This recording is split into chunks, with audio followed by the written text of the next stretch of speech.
Bonjour les amis, ici c'est French Rebel. Donc aujourd'hui petit tuto.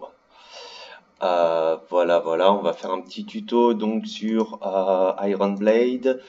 Donc j'avais promis une vidéo, ça y est c'est parti sur les compétences des objets. Donc voilà. Donc les compétences des objets quand vous allez dans votre inventaire, donc je vais aller moins vite ici même. Vous allez avoir donc ici les compétences de vos héros. Oui, vous avez pu voir que mon héros a un peu évolué depuis le temps, c'est normal. Donc ici vous avez donc les compétences des objets, comme vous pouvez voir ici.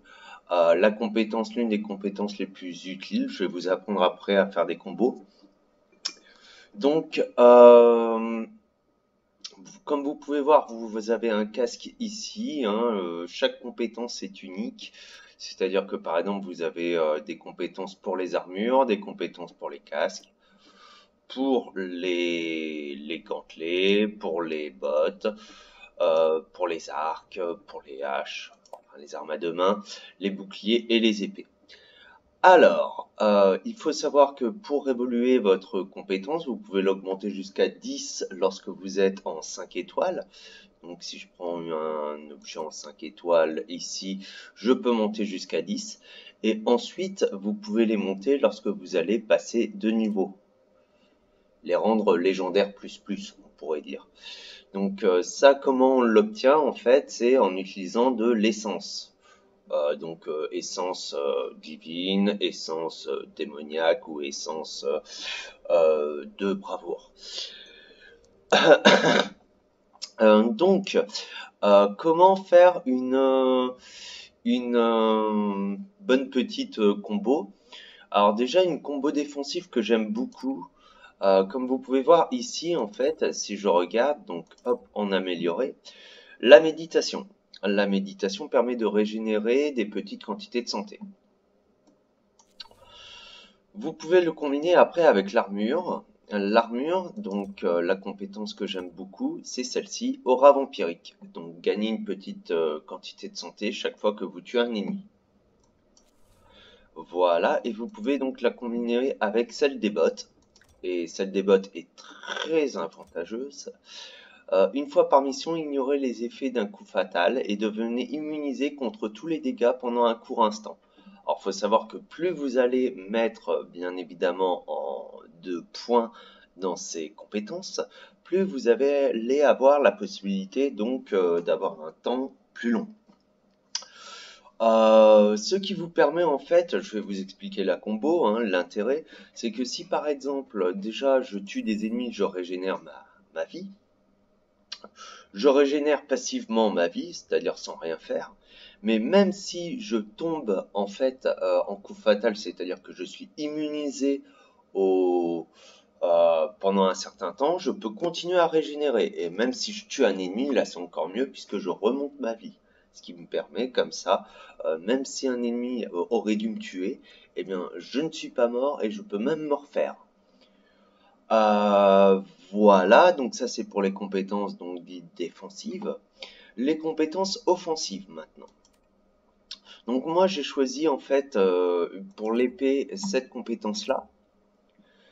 Frappez les ennemis dans un arc de cercle devant vous et faites-les tomber. C'est très pratique lorsque par exemple vous êtes entouré ou que vous avez beaucoup d'ennemis en face de vous, de façon à faire tomber tout le monde et de vous concentrer sur un ennemi par exemple qui vous tourne le dos.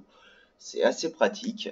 Vous pouvez l'utiliser aussi contre les boss, puisque quand ils sont tombés, vous pouvez en plus les enchaîner quand ils sont à terre.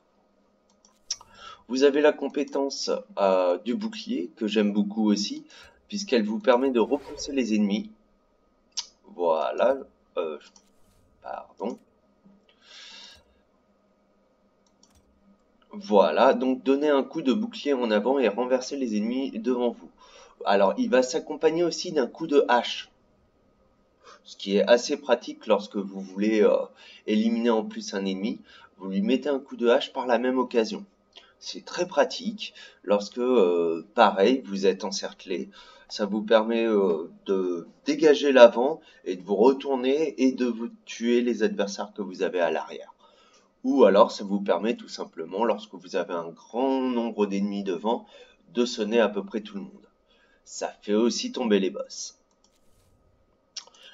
L'autre compétence aussi que j'aime beaucoup, et c'est pour ça que c'est une combo assez fantastique, c'est celle-là, c'est la charge à fragmentation. Donc ruez vers un ennemi et étourdissez-le ainsi que tous les ennemis derrière lui. Alors là, c'est pratique, c'est surtout sur cible quasiment unique, ou alors une brochette d'ennemis, ce qui arrive très peu. Mais je l'utilise souvent sur les boss, de façon à les renverser en fait, puisqu'ils vont tomber à terre. Je vais pouvoir m'acharner sur eux, et comme en plus ça repousse l'ennemi, ça me permet d'aller au contact du boss. Les ennemis que j'ai derrière sont obligés de se ruer vers moi, et donc je gagne du temps sur le boss, et je m'acharne sur le boss. Voilà. Alors là, c'est une compétence avec donc l'arc. L'arc, c'est généralement les compétences sont assez identiques, je dois dire. C'est des flèches en fait, si vous voulez. Donc moi, ce que j'aime bien, c'est que ça étourdit aussi l'adversaire pour celle-là. Voilà, c'est les carreaux de foudre qui étourdissent l'adversaire et qui permet comme ça. Moi, je me base beaucoup sur le stun pour pouvoir avoir du temps sur le boss. Ça, c'est généralement ce que j'utilise en fait sur les ennemis, les troupes de nos adversaires. Voilà, maintenant qu'est-ce que je peux dire? Il y en a qui préfèrent les flèches enflammées, donc les flèches enflammées, bah, comme celle-là. Voilà, tirer des flèches enflammées, toutes les cibles sont enflammées, subissent un dégât dans le temps. Je préfère stun l'ennemi. Le C'est un choix, hein. Il y en a qui préfèrent faire le maximum de dégâts en un minimum de temps. Moi, je préfère stun l'ennemi, donc l'étourdir, de façon à le forcer en fait à me laisser du temps sur le principal, c'est-à-dire le boss. Voilà. Alors sur les gantelets, je me suis amusé à mettre celle-là de compétences, mais j'aime beaucoup les deux. Rechargez vos compétences actives plus rapidement lorsque vous effectuez une attaque à l'arme secondaire. Donc l'arme secondaire, c'est l'arme à deux mains. Donc ça, c'est assez pratique si vous voulez sur le principe. Pour régénérer la rapidité au niveau de mes compétences, surtout donc celle qui me permet de taper le boss, de façon à arriver le plus rapidement possible en fait à avoir mes compétences. Quand vous y êtes, c'est nickel. Voilà, sinon vous avez aussi celle-là donc de compétences qui peut être sympathique.